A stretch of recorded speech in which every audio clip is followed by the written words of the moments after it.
Padre nuestro y Padre de nuestro Señor Jesucristo, Señor, Dios del cielo, nos ponemos delante tuyo para poder pedirte que nos concedas inteligencia y sabiduría.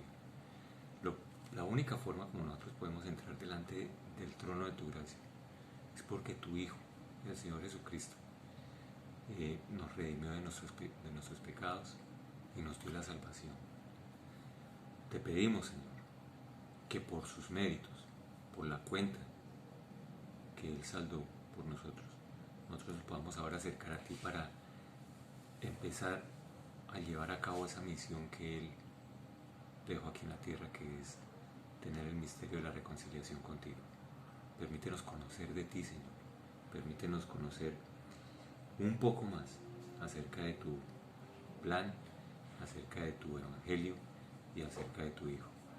Todo esto para poder glorificar tu nombre y que tu nombre sea exaltado en las naciones. En el nombre de tu Hijo te lo pedimos y para la gloria tuya. Amén. Hermanos, una pequeña enseñanza basado en cuatro textos bíblicos. Vamos a tomar Romanos, capítulo 1, vamos a tomar del verso 18 al verso 24. Vamos a hacer una pasada por Lucas, por el capítulo 1, en la anunciación del arcángel Gabriel a Zacarías con respecto al advenimiento de Juan. Vamos a también tomar un breve momento, pasar por 2 Corintios en el capítulo 11 y vamos a cerrar con la segunda carta de Pedro en el capítulo 1. Ya veremos, las referencias van a quedar aquí abajo y ya veremos cómo lo vamos a desenvolver. Iniciamos con cómo Pablo, en el capítulo 1, para las personas que han leído, yo les ruego encarecidamente que lean la carta a los romanos. Muchas personas conocen algunos textos de Romanos. Romanos 1 tal, Romanos 3:23, Romanos 3:28. Yo les suplico, las cartas son cartas y tenemos que leer las cartas en la iglesia, y es muy difícil que el pastor de su iglesia coja y le lea la carta de Romanos toda en un solo envío, aunque Pablo lo hacía sin ningún problema, pero ahora estamos acostumbrados al ritual de que es una hora que le dedicamos al rito. Entonces en una hora es casi que imposible leer la carta de Juan, leer la carta de Romanos y explicarla. Entonces es un deber de nosotros. Ya esa será una de las conclusiones que nosotros llegaremos. ¿Qué es lo que hace Pablo en el capítulo 1? Pablo lo que hace en este capítulo, a partir del verso 18. Hay unos subtítulos en algunas Biblias, y ahí en algunas Biblias en ese capítulo dice la culpabilidad del hombre. Vamos a leerlo y de pronto vamos a darle una pequeña explicación. Vamos a leerlo muy rápido. Dice: porque la ira de Dios se revela desde el cielo contra toda impiedad e injusticia de los hombres que detienen con injusticia la piedad. La verdad, porque lo que de Dios se conoce, que se es manifiesto, pues Dios se lo manifestó. Porque las cosas invisibles de su eterno poder y deidad se hacen claramente visibles desde la creación del mundo, siendo entendidas por medio de las cosas hechas, de modo que no tienen excusa. Pues habiendo conocido a Dios, no le glorificaron como a Dios, ni le dieron gracias, sino que se envanecieron en sus razonamientos, y su necio corazón fue entenebrecido. Profesando ser sabios se hicieron necios, y cambiaron la gloria de Dios incorruptible en semejanza de imagen, de hombre corruptible, de aves, cuadrúpedos y reptiles. Por lo cual también Dios los entregó a la inmundicia en las concupiscencias de sus corazones, de modo que deshonraron entre sí sus propios cuerpos. Vamos a parafrasear aquí un poquito, y lo que estamos diciendo es, aquí esta es una de las cosas que el cristianismo es tan racional, y que algunas veces a mí me sorprende que uno habla con algunos cristianos y no conocen este texto. Lo que dice este texto es: Dios nos dejó la suficiente evidencia en la creación para poder nosotros deducir que hay un creador. Con nuestro razonamiento podemos nosotros fácilmente observar la naturaleza y decir, ahí están las cosas y hay un creador. Nosotros preferimos inventarnos el Dios peor que los indios, crear el Dios de la lluvia, crear eso, crear la teoría de, y la teoría de. Yo lo que siempre he dicho es que lo que antes hacían los indígenas con el Dios de la lluvia, el Dios del fuego y el Dios del agua, ahora lo hacen con la teoría del Dios del cielo, con la teoría del cielo, la teoría del agua y todo para ahora para todo hay una teoría científica. Son los nuevos dioses. Entonces, cuando nosotros juntamos y lo que el hombre ha encontrado en la ciencia, por medio de la ciencia, ha encontrado que lo que dice la Biblia es absolutamente cierto. Que hay unas leyes físicas, que hay unas leyes químicas que fueron determinadas por alguien. Las leyes el hombre no las ha hecho, el hombre las ha descubierto. Entonces, en esa naturaleza, nosotros tenemos la suficiente evidencia de que Dios existe. Hay muchísimas sustento científico con respecto a la naturaleza. Lo tenemos, es más, no es muchísimo, todo. Y lo que Romanos nos dice, lo que Pablo nos dice lo que Dios nos dice a través de Pablo, es que teniendo nosotros esa evidencia, nosotros no le dimos la gloria a Dios. Entonces Dios hace algo muy particular. Dios no manda ni rayos, ni centellas, ni demonios, porque esa es la otra. Entonces no manda el demonio, ni nos manda al diablo. No, Dios lo que hace es nos abandona a nuestros propios razonamientos. Ahí es cuando dice uno, ¿cómo así? Sí, nos abandona a nuestros propios razonamientos. ¿Quiere ver el resultado? Mire la sociedad. ¿Queremos ver los resultados? Entonces lo que Pablo dice es algo muy particular. Dios lo entregó a la inmundicia en las concupiscencias de sus corazones, de modo que deshonraron entre sí sus propios cuerpos, empezando a tratar el tema sexual. Por alguna razón Pablo comienza con el tema sexual y es uno de los problemas más terribles que tenemos nosotros en este momento. Empezando por ver la educación que le están queriendo meter a nuestros hijos en el colegio. Tuvimos un problema nosotros con una de las niñas que me pareció absolutamente criminal, con 12 años que le estén enseñando a poner un condón. Criminal, es decir, eso no es modernismo. La moral ya no existe. Cuando uno dice que uno es una persona moral y que yo le estoy enseñando moral a mi hija, entonces lo mandan a uno a la época cavernícola. Cuando uno se opone a que las mujeres, por ejemplo, he visto desafortunadamente en el Facebook, ya no lo utilizo mucho, lo dejé de utilizar un 98%, a raíz de los videos de esta aplicación TikTok. Saltan, mientras uno está mirando, saltan los videos de TikTok, en donde ve uno niñas, la tristeza, entre los no más de 16, 17 años, niñas muy lindas, pero en unas posiciones y en una sensualidad impresionante que uno dice, el hecho de que sea niña y que sea linda no le quita el tinte de prostitución, porque es venderse por likes, es vender sus senos, vender sus piernas, es vender su cuerpo por likes.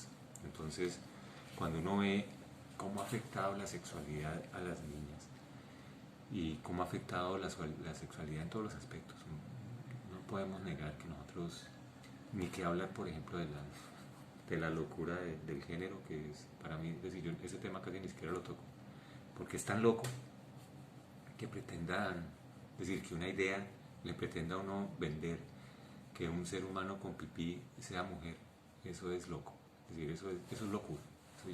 Eso no tiene ni siquiera, porque yo ni siquiera entro a debatir eso, porque yo siempre entraré a debatir con biología y eso no resiste ni la más menor contradicción. Pero aún en eso nos encontramos, porque una gran cantidad de personas están de acuerdo con eso. Entonces lo que Pablo nos está diciendo es, esta es la condición del ser humano ahora. Esto Pablo lo escribió hace 2000 años y es la condición actual de nosotros. Entonces, para todas las personas que están viendo este video, es solo sentarse a mirar objetivamente, sin sin cosas en la cabeza, sin lo que pasa es que yo soy tal, ni que yo soy chino, que lo que pasa es que yo sigo la, la Kabbalah y la tripetatá y que lo que pasa es que yo soy medio musulmán y medio... Hombre, lo que usted sea, usted no puede negar la corrupción sexual que hay en este mundo. Entonces, cuando nosotros entramos a mirar eso y nosotros nos empezamos a dar cuenta que realmente Pablo lo que empieza es a mostrar eso, nos empezamos a dar cuenta de la importancia que tiene el recalcar Pablo la maldad humana con respecto a esto. ¿Mm? Empezamos a mirar cuál es la posición que debe tener la iglesia en este tema.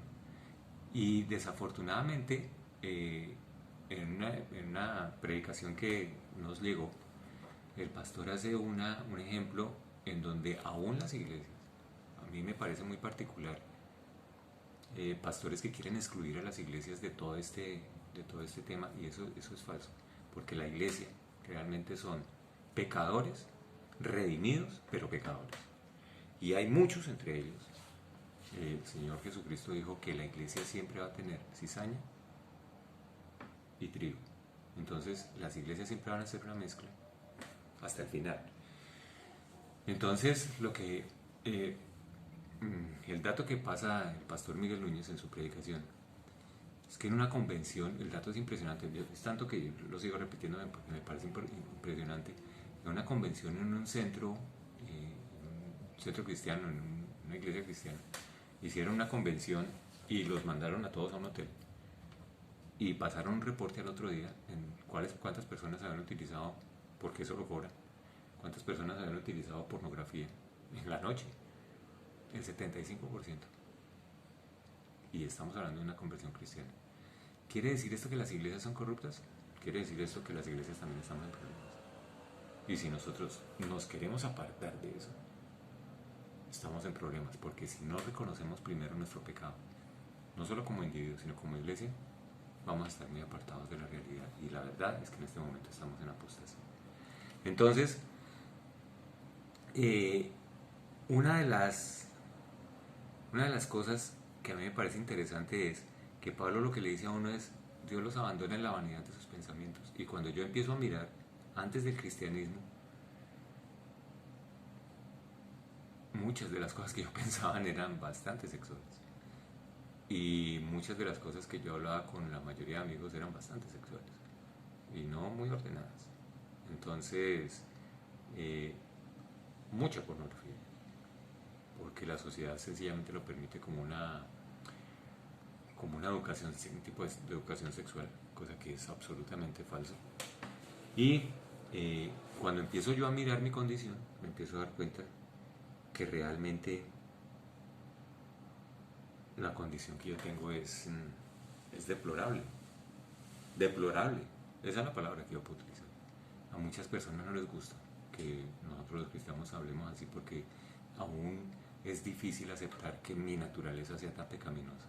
Pero entre más uno avanza profundizando su propio ser, se da cuenta hasta dónde puede llegar. O si no, usted mismo deténgase a mirar cuántas cosas piensa tan hermosas.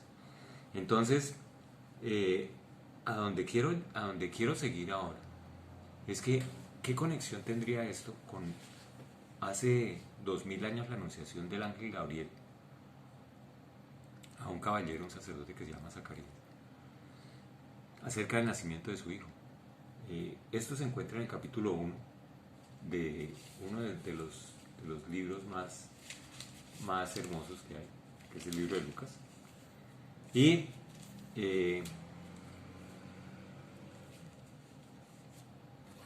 aquí vamos a leerlo textualmente. Vamos a leer aquí textualmente el capítulo 1 de Lucas, en donde realmente podemos apreciar qué es lo que le dice el ángel Gabriel a Lucas. No vayan a pensar que hemos cambiado de tema, ya hacemos el enlace.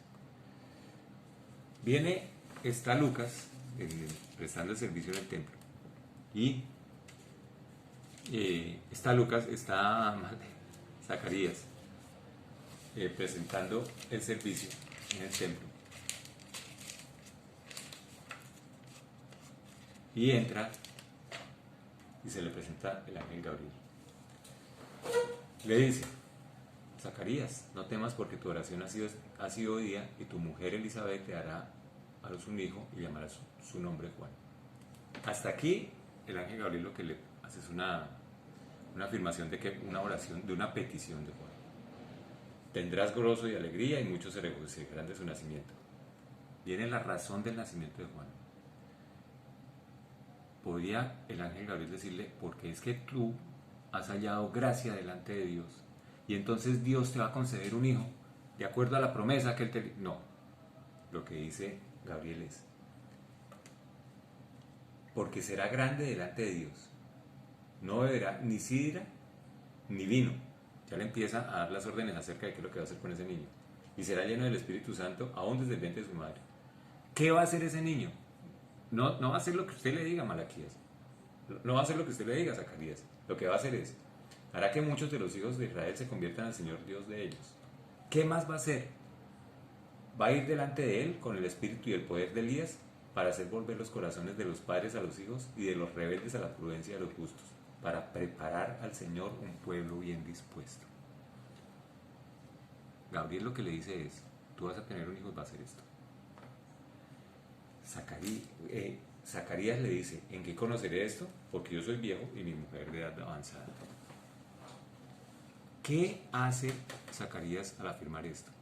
Pone su petición de tener un hijo por encima de la promesa que Dios ha hecho a su pueblo hace 400 años.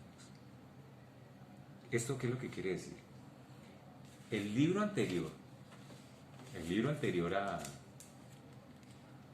a Mateo es Malaquías. Es decir, Malaquías cierra el Antiguo Testamento. Y la última profecía, de las últimas profecías que se hacen, es que Dios va a enviar a un mensajero para que le prepare el camino al Mesías. Dice: he aquí yo envío mi mensajero. Estamos leyendo Malaquías capítulo 3, verso 1. Yo envío mi mensajero, el cual preparará el camino delante de mí. La gente estaba esperando o profecía o algo, porque llevan 400 años, como bien lo dijo el pastor Manuel Sierra en la predicación. Han 400 años. Y lo primero que hace el ángel Gabriel es decirle: llegó el mensajero. Y lo que Malaquías dice: es que el Señor me está cumpliendo mi promesa. Y Gabriel le dice: no, espérese. Si bien es cierto que está cumpliendo su promesa, lo que el Señor está haciendo es cumplirle una promesa que está escrita desde hace 400 años. Porque si Él estuviera en ese momento, le estuviera diciendo: a ver, Zacarías, el capítulo de Lucas no se trata de tu hijo. El capítulo del libro de Lucas se trata del Señor Jesucristo. Entonces, si fuera cerca de la promesa que se le iba a Zacarías, Zacarías hubiera dicho: gracias por la promesa que me diste. Y el ángel llega y le dice: no, esperes.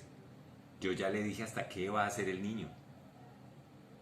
Aquí lo terrible es que Zacarías no era cualquier persona. Zacarías era un sacerdote.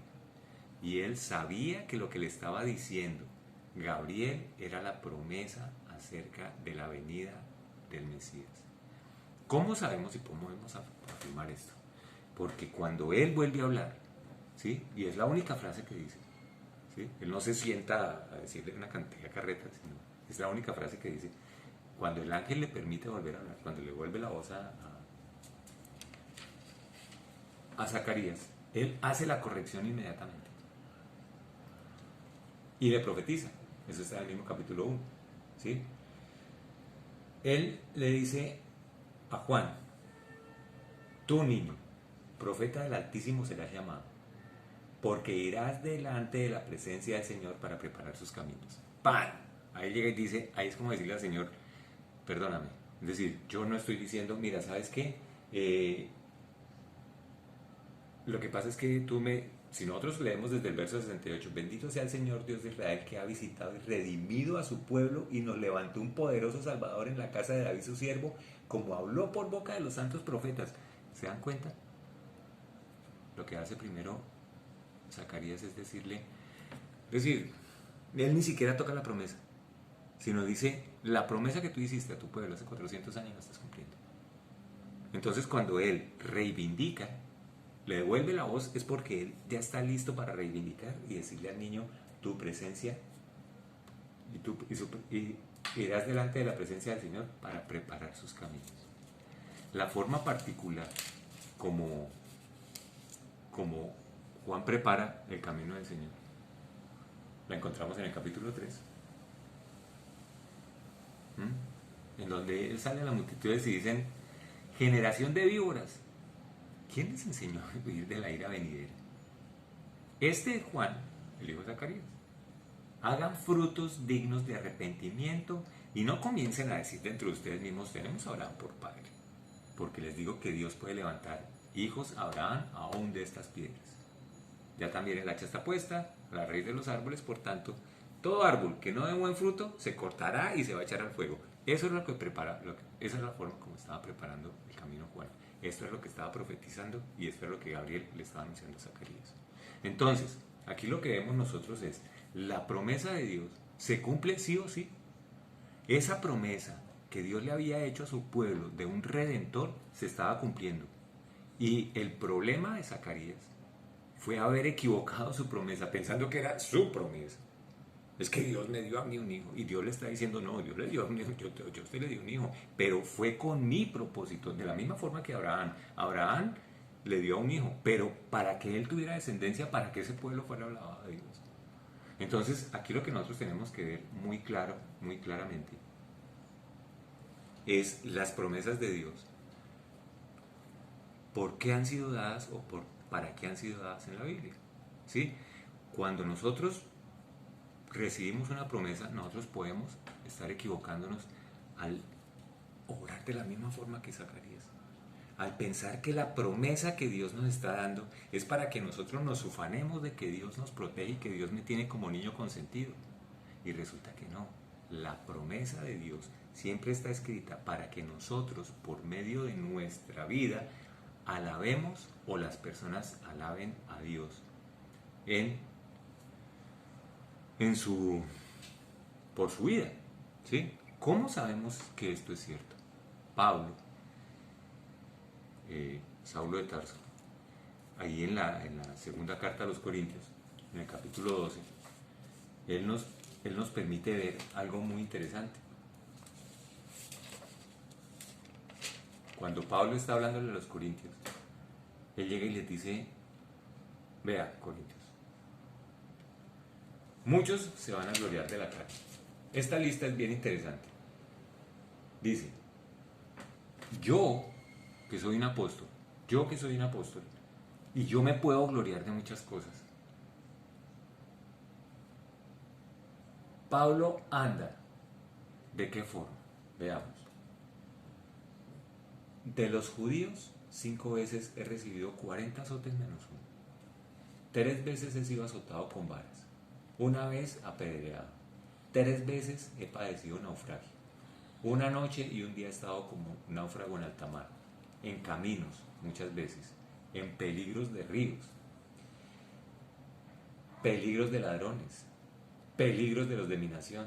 Peligros de los gentiles. Peligros en la ciudad, peligros en el desierto, peligros en el mar, peligros entre los falsos hermanos. Y en trabajo y fatiga, en muchos desvelos, en hambre, en sed, en muchos ayunos, en frío y en desnudez. Y además de otras cosas, lo que sobre mí se agolpa cada día, la preocupación por todas las iglesias. ¿Quién enferma y yo no enfermo? ¿A quién se le hace tropezar y yo no me indigno? Si es necesario gloriarse, me gloriaré en lo que es de mi debilidad.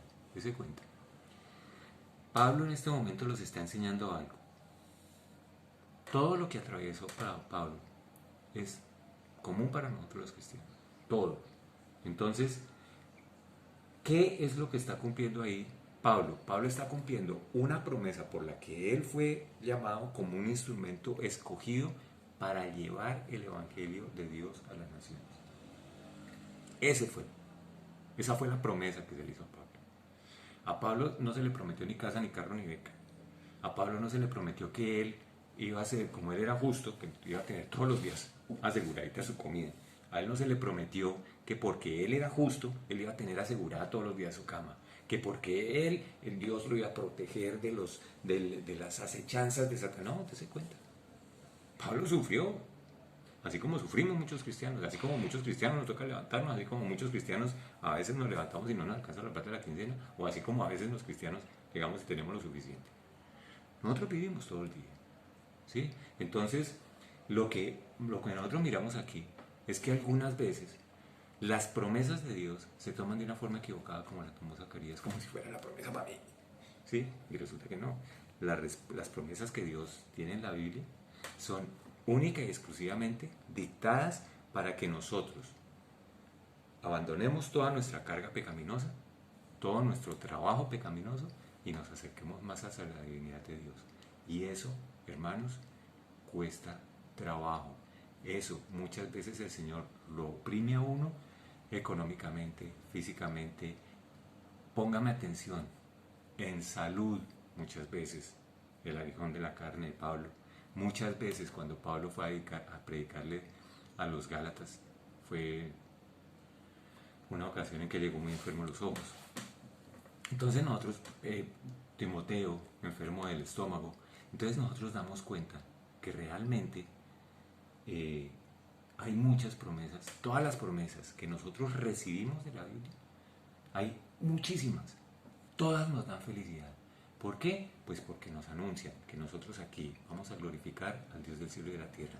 Cuando nosotros entendemos cuál es el sacrificio de Cristo que ha hecho por nosotros en la cruz, a nosotros ni el hambre, ni la peste, ni el azote, ni nada de eso. Como Pablo lo dice, para mí eso yo lo tengo como basura. ¿Por qué? Porque yo tengo, como dice Hebreos 12, tengo mis ojos puestos allá en la Jerusalén celestial. Yo no puedo estar esperando que las promesas que el Señor me hace estén tanto aquí como están allá, porque nosotros tenemos la más grande promesa. Esto es pasajero, mis hermanos. Esto es absolutamente pasajero. Y al Señor le interesa que nosotros vivamos aquí de acuerdo a su voluntad.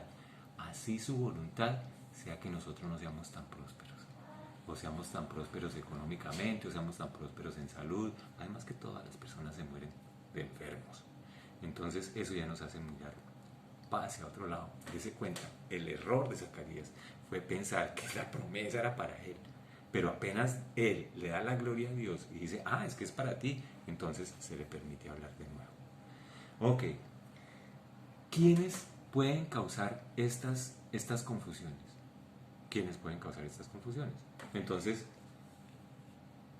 aparece un caballero diciéndonos que, lo que pasa es que hay una misma carta de los Corintios, en el capítulo 11,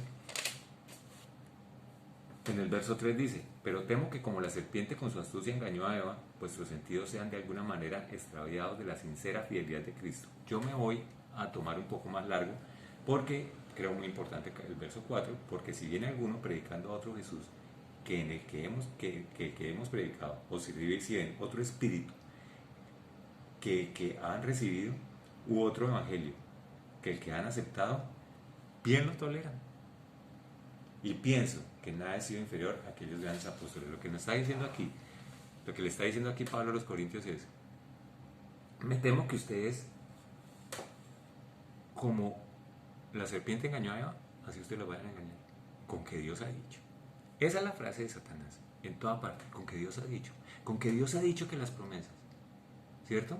Con que Dios ha dicho que nosotros podemos, con que Dios ha dicho que lo que pasa es que ustedes son correctos sexualmente, con que ustedes han dicho, es que Dios ha dicho que, pero si es que la masturbación, eso es buenísimo, pero si es que lo que pasa es que la pornografía, por favor, pero con que Dios ha dicho, viene todo ese engaño. ¿Y a raíz de quién? A raíz de, viene alguno predicando a otro Jesús que os hemos predicado. Este caballero, voy a dejarles la referencia aquí del video porque en este momento no recuerdo el nombre y la referencia del video, nos dice que una de las cosas que más nos cuestan a nosotros, a las que más nos vemos expuestos en este momento de alta tecnología, es la cantidad de personas que nosotros podemos consultar o la cantidad de recursos que uno puede encontrar en internet. puedo oír diferentes clases de predicaciones, 16 clases de predicaciones diferentes en un solo día, con 16 clases diferentes de evangelio, sin ningún problema. Cristo como sanador, Cristo como una vida llena de comodidad, Cristo con una iglesia absolutamente tranquila porque no está pasando nada, Cristo, pero hay un solo evangelio, y Pablo lo dice. Entonces, nosotros vemos que quienes muchas veces nos engañan a nosotros, somos nosotros mismos al permitirnos entrar en el juego de ver solo lo que en este momento la tecnología nos permite. Hubo una consideración lindísima del pastor Manuel Sierra que dice: desempolven la Biblia y empiecen a leerla. Es el momento, yo no digo que apaguen el celular, pero yo sí digo, es el momento que empecemos a creer en Juan, cuando en el Evangelio de Juan el Señor Jesucristo dice: el Espíritu Santo les enseñará todo lo que necesitan aprender. Es tan la falta de comunión y tal la falta de leer el Evangelio, tal la falta de leer la Biblia, que nosotros nos tropezamos con unas doctrinas loquísimas, loquísimas, y la gente las acepta, sencillamente porque seguimos oyendo 20 predicadores y la palabra nunca la cogemos. Entonces, hoy las tres personas, los tres textos que yo estoy exponiendo, los expusieron tres personas diferentes. Les voy a dejar, les voy a dar la referencia de quiénes son, pero los tres finalizaron con una conclusión que es maravillosa, que es: oiga, desempolven la Biblia y léala, ¿sí? Por favor, es decir, todos los días. Es que esto no es una cuestión, es que lo que está en juego es su vida, su salvación eterna. Si usted no cree en eso, pues no lo haga, pero entonces no diga que es cristiano si usted lee la Biblia cada 8 días o se remite, como no estoy en contra de eso, pero si se remite solo a ver 10 minutos en internet y péguele porque otro le hizo el trabajo, yo no creo que eso sea cristianismo. Desempolve la Biblia, léala, porque eso es lo que nos dice la palabra. Quiero cerrar dándole un argumento bíblico a lo que yo estoy diciendo. El apóstol Pedro sabe cómo es la jugada. El hombre sabe cómo es la jugada y les voy a decir por qué.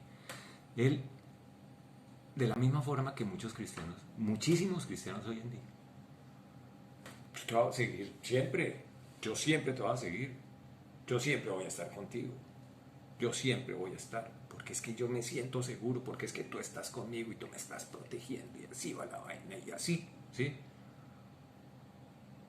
Hasta que le dice el Señor Jesucristo: tú me vas a negar.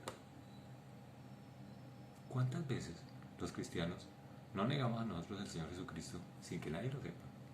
Sí, no lo hacemos delante de la iglesia, porque es que en la iglesia todo el mundo es santo. Pero ¿cuántos de nosotros no negamos con nuestros actos al Señor Jesucristo?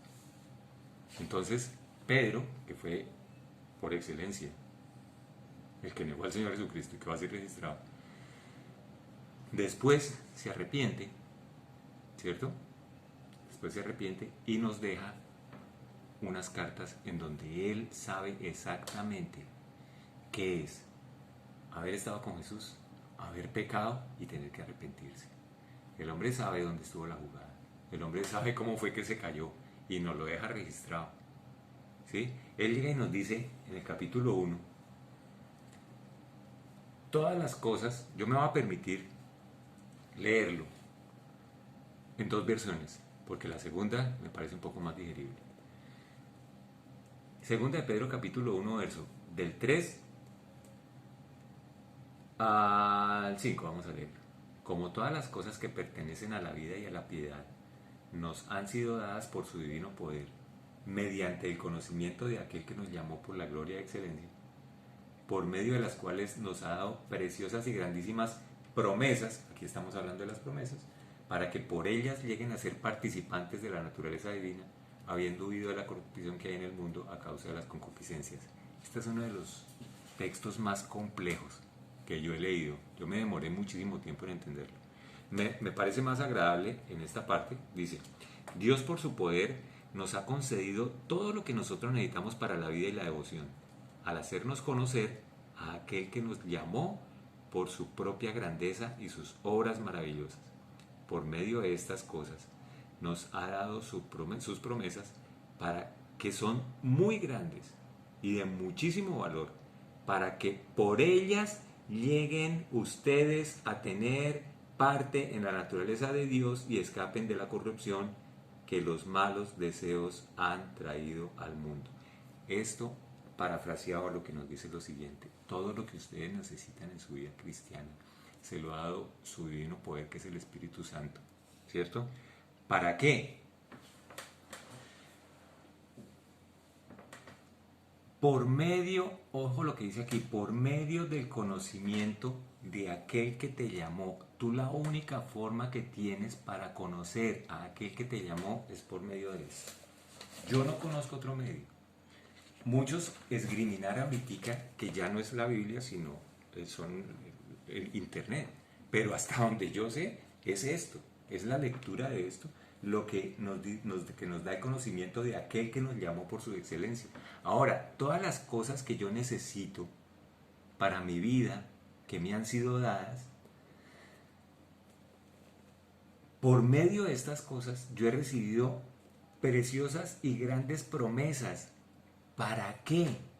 He recibido grandes promesas para vivir mejor en esta vida. No, Pablo ya nos demostró que no. ¿He recibido grandes promesas como la de Zacarías? No. ¿He recibido grandes promesas como las que me hacen a mí los científicos diciendo que el mundo ha sido creado por... No. Muchas personas a nosotros nos prometen cosas y nos prometen cosas y nos prometen cosas, pero en este momento a nosotros nos interesan las promesas que están en la Biblia. Pero ¿para qué nos sirven a nosotros las promesas en la Biblia? ¿O para qué? ¿Para tener una mejor salud? Y si es la voluntad del Señor y su soberanía, eso es una falta de conocimiento de uno de los atributos de Dios, que es la soberanía. Y si es su voluntad que no esté sano. Y si es... Nosotros hemos conocido muchísimas personas que la enfermedad les ha dado el valor y la óptica para poder tener una mejor visión de Dios. Hemos visto cómo personas en la necesidad han encontrado a Dios, en la aflicción, en los momentos terribles. Por lo general, cuando estás en bienestar, así estés en Dios, muchas veces lo que ganas es en ocio. Conozco un caso, uno en especial, pero conozco muchos, en donde cristianos llenos de ocio, que fue lo que pasó ahorita en la pandemia, cristianos llenos de ocio, porque tenían todo el tiempo en la casa, empezaron a mostrar quiénes eran realmente. Empezaron a dejar aflorar su mal genio, su inquietud, su maltrecho gusto o su excelente gusto por las redes sociales, por Netflix salió disparado como volador sin palo. Personas viendo series como Vis a Vis, que es una serie bastante pesada sexualmente. Veía yo cristianos que compartían que vi el Mesías y que, es decir, abundancia de ocio. Entonces, todas estas cosas que yo necesito para la vida, lo que dice aquí Pablo, lo que dice aquí Pedro, es, todas esas promesas a mí me sirven es para que yo sea participante de la naturaleza divina. Es decir, para que yo me acerque más a Dios. A Dios no le interesa que yo me acerque más a Él, más sano, con una casa, con una iglesia resplandeciente de lo linda y de las cosas. A mí lo que Dios me llama es a mí para que yo me acerque a su naturaleza divina, limpio de pecado. Y aquellos que dicen que lo que pasa es que Dios nos redimió en la cruz, el Señor nos redimió en la cruz, Jesucristo, una vez y para siempre, y yo con eso me puedo quedar sentado y pecando y pecando y pecando, eso es falso, eso es mentira. Entonces, Todas las promesas que el Señor nos ha dado es por una razón. Ahí Zacarías lo enmiendan. Ahí nosotros lo encontramos en todas las promesas que están en la Biblia. Nos las da por una sencilla razón, para que su nombre sea exaltado. Esas promesas, qué felicidad cuando nosotros decimos, ¿y ahora qué hago yo para volverme a Dios? Todas las promesas que tú encuentras en la Biblia son para que tú te vuelvas a Él, pero oigan lo que dice, y huyan de la corrupción que hay en el mundo a causa de la concupiscencia. Y la concupiscencia, Pablo nos lo deja claro que está en la mente de nosotros. Entonces, lo que nosotros estamos haciendo es, las promesas de Dios, las promesas que Dios nos da, nos permiten participar de su naturaleza divina, alejándonos de la corrupción que hay en el mundo a causa de la concupiscencia. La concupiscencia son deseos desenfrenados no solo por la sexualidad, sino aún por cosas materiales. Y yo no puedo entender que haya una persona que pueda decir que se ufane de ser cristiano y que diga que se está acercando a la naturaleza divina, pero que sigue con vainas del mundo, como sus cosas normales, utilizando herramientas del mundo para tratar de alabar a Dios. Eso yo no lo creo. Entonces aquí es donde nosotros empezamos a entender que sí podemos nosotros mirar Pablo, como en Romanos 1 nos habla de la concupiscencia. Pablo nos habla de cómo nosotros hemos sido engañados por todos nuestros razonamientos y obviamente por los razonamientos del mundo.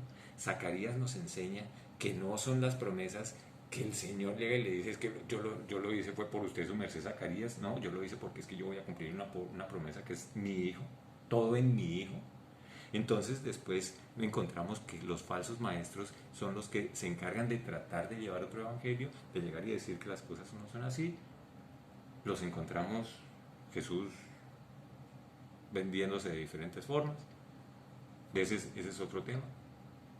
Y nos damos cuenta que realmente las promesas, aquí Pedro, que es uno de los protagonistas de una de las problemáticas más grandes, que fue negar al Señor Jesucristo y volvernos a Él, que es el problema que tenemos todos, toda la humanidad. Todos los cristianos pasamos por un momento en que pasamos por la parte de Pedro, en que llegamos y decimos, lo negamos de una u otra forma. Entonces, lo que Pedro nos dice es, para usted, para lo que necesita para su vida y su piedad, todo se lo da al Espíritu Santo. Todas estas cosas usted las logra mediante el conocimiento aquí de Él. ¿Cómo nosotros vamos a tener promesas de alguien que no conocemos? ¿Cómo vamos nosotros a seguir pensando que el Señor está corriendo detrás del pecador? Ven, entra en mi corazón. No, tranquilo, entra ya hasta cuando tú quieras, porque es que yo soy un caballero y tú puedes entrar en mi corazón. Es decir, es el Señor del universo. Entonces, el conocimiento del Señor está dado en su Evangelio. Corramos, como dicen estos tres expositores, corramos a desempolvar la Biblia, a leer la Biblia, a estudiar juiciositos, porque ahí es donde tenemos el conocimiento. Aquí mucha gente dice, ay, qué pereza. Y yo le digo, ay, qué tristeza de cristiano. La próxima vez que nosotros volvamos a mirar por qué nosotros muchas veces estamos rogando en una iglesia después de 2 años, pastor, ore por mí, es porque usted no tiene una comunión con Dios. Y yo le recomiendo algo, empiece a tenerla, porque es que eso es cristianismo, quienes seguimos a Cristo y tenemos una realidad con Él. El Señor los bendiga y los guarde inmensamente. Una palabra un poco exhortativa, pero estamos en tiempos de pandemia y las iglesias han sido cerradas por voluntad de aquel que todo lo puede en todo. Sin la voluntad de Él, las iglesias no hubieran sido cerradas. Insisto en eso. Señores, un abrazo. El Señor los bendiga. Señoras, un abrazo. Señoritas, niñas, para todos un abrazo. El Señor los bendiga y los guarde. Y cualquier comentario, medítelo y ore. El Señor los bendiga.